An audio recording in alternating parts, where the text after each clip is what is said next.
service providers spend a lot of money to increase the bandwidth to the home, right? The multi-gigabit is the target.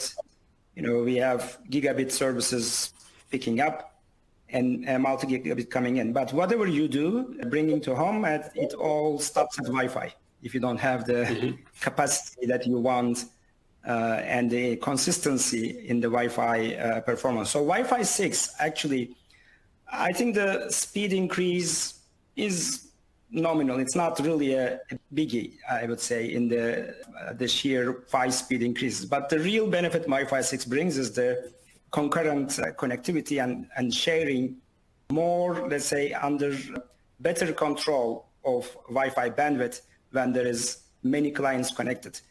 So for operators, Wi-Fi 6 means they can deliver their broadband services more reliably to their subscribers' handheld devices. So this is where brings their internet service. They don't care what broadband pipe is. All they care is what they see in their telephones, tablets, computers when they use internet. So Wi-Fi 6 actually brings this capacity. Wi-Fi 6E actually on top of that brings us this wide spectrum that's 1.2 gigahertz spectrum on 6 gigahertz available in the US. And that basically means that the real 160 megahertz channels are real now. So you can have Wi-Fi devices that's supporting 160 megahertz and the access points and home network is supporting 160 megahertz. So we can truly have multi-gigabit per second speed over Wi-Fi. And you can have new devices that says Wi-Fi 6E being able to experience that. So I think it's the natural transformation of the speed offering of operators going to multi-gigabit speeds. Wi-Fi 6E makes sure that you can actually deliver that multi-gigabit to the consumer's device.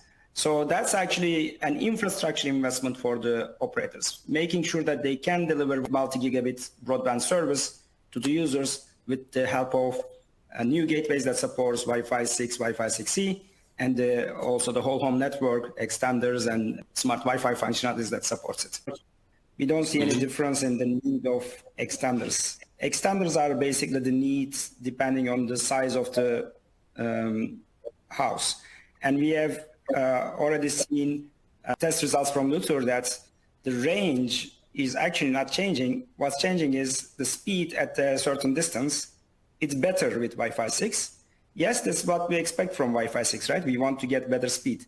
But still the coverage, that doesn't change. The power levels are still the same, sensitivity levels are still the same. Yeah, you can use OFDMA to, for a narrow bandwidth back channel for the client to have let's say the X reaching further distances, but still the increase in coverage is not so significant. It's not doubling the performance over the surface of the households.